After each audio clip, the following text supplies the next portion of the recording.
Okay, magandang araw po sa inyong lahat mga kababayan. Batang Maynila to it's. Guys, pag-usapan natin itong si Arnel Ignacio. Si Arnel Ignacio po, itong former OWA Chief Overseas Workers Welfare Administrator ay sinibak po sa kanyang pwesto. Bakit po siya sinibak? Dahil meron pong alleged anomalous 1.4 billion land acquisition deal na ginawa ng OWA na hindi po dumaan sa approval ng Board of Trustees ng ahensya. Ito ngayon ay under investigation ng Department of Migrant Workers o DMW. So ayon naman kay Secretary Hans Kakdak ng DMW, meron pong investigasyon at magkakaroon po ito ng due process. Ayon din kay Kakdak, itong si former OWA Administrator ay natanggal po sa kanyang pwesto dahil po sa loss of trust and confidence ng Pangulo, dahil po nga dito sa anomalya ng pagbili ng lupa na nagkakahalaga ng 1.4 billion na hindi naman pala authorized ng board ng OWA. So ito pong si Ignacio ay papalitan ni Kaunan bilang administrador ng OWA. At bilang bagong administrator ng OWA ay magkakaroon po ng necessary audit. At hihingi sila ng legal na opinion dito sa Department of Justice at they will engage with the Commission on Audit. Okay, so yan po yung dahilan kaya nasibak po sa pwesto etong si Arnel Ignacio. Pero mga kababayan, marami pong nag-react dito po sa pagkakatanggal kay Arnel Ignacio. Basahin natin yung ilang comments dito . Ito ngayon, gagawan nyo ng butas. Style nyo, bulok. Apakahusay ni Sir Arnel sa trabaho niya at alam niya ng mga OFWs. Arnel Ignacio is a good man with a big heart for every OFW. During his time in OWA, communicating with OWA help desk is really easy. Like it's just one email or call away and the team are very responsive. Arnel funded a lot of repatriation during his term. I hope others can go forward and speak out on how excellent he is on his duty. Ayan. At meron din po makapaniwala. Sabi, I don't believe Arnel Ignacio is an honorable man, straightforward person, and honest service. Let the ombudsman look into it. Give him chance to defend himself before jumping into conclusion. Ito pa. Kung sino pa ang nagtatrabaho ng tapat, yun pa ang tinanggal ni Bangag. Sa admin na ito, pag nagtrabaho ka ng tapat, tatanggalin ka. Buisit. Ayan po, mga kababayan, no?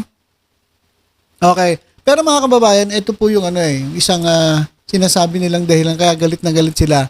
Ang totoo daw dahilan kaya tinanggal itong si Arnel Ignacio ay dahil sa poor performance ng Alyansa Senators diyan po sa sa absentee voting.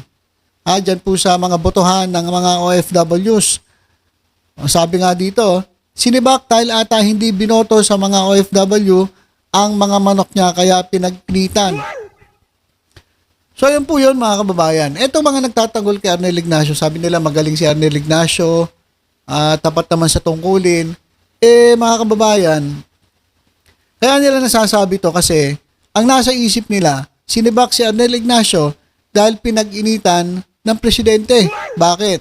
Bigyan ko kayo ng ng numero para baka sabihin niya chismis na naman tayo rito . Katulad po ng nangyari dito po sa absentee voting dyan po sa Malaysia para po sa senators. Okay. Kung makikita ninyo, dito po sa Malaysia, ito po ang mga boto ng OFWs. Ayan top 12 senators.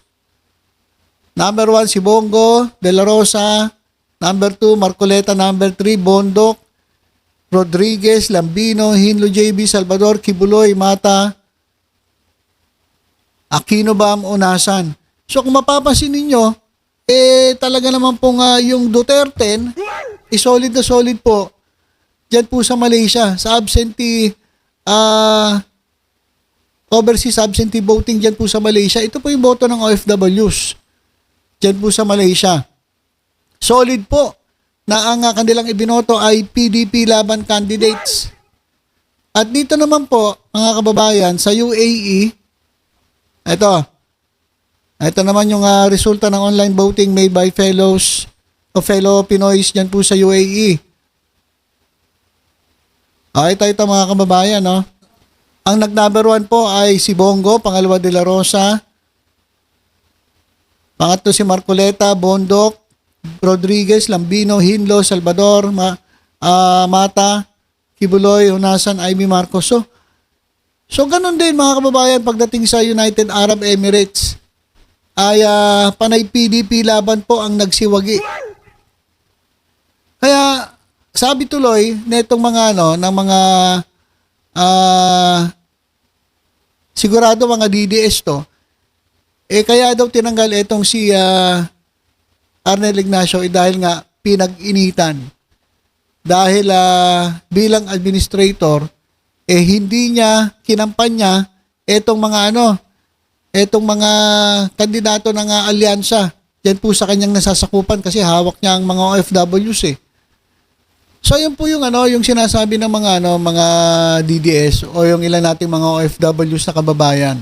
Pinag-initan daw si Arnel Ignacio dahil nga talo ang alyansa dito sa PDP laban pagdating po sa sa overseas absentee voting. Kagaya ng pinakita ko sa inyo na nangyari sa Malaysia at UAE. Kasi ako mga kababayan, kung gano'n ang dahilan para sibakin mo ang isang tao, lalong-lalo na si Arnel Ignacio, hindi po ako pabor sa gano'n.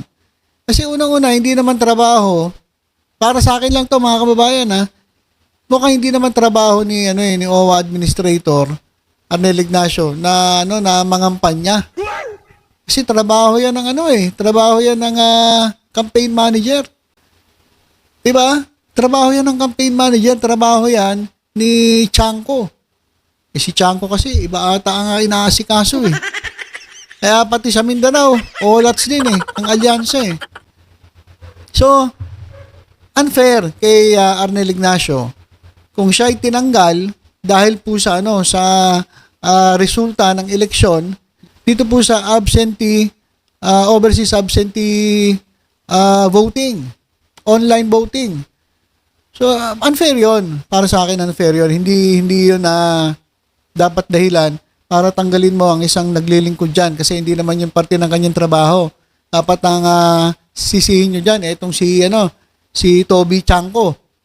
'Di ba? Pero mga kababayan, isa rin, ito dapat tingnan nyo rin.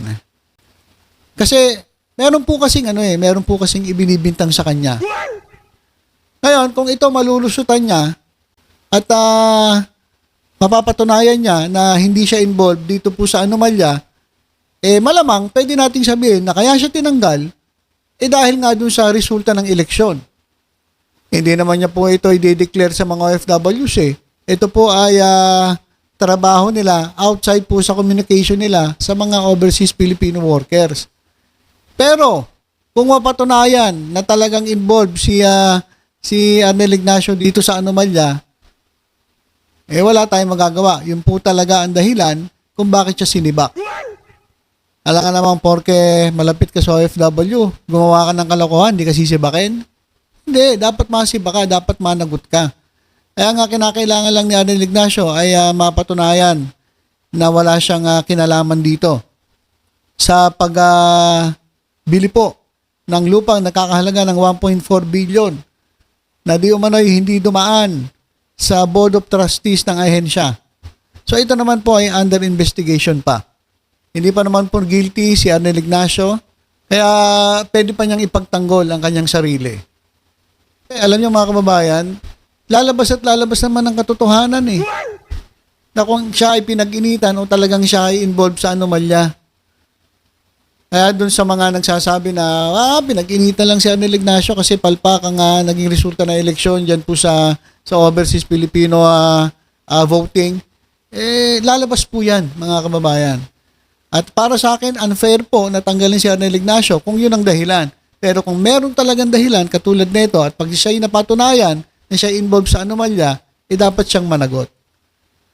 Alright? So, yun lang po muna mga kababayan. Tutok-tutok lang po dito sa Batang Maynila to sa iba pang updates. Ingat po tayong lahat. God bless po.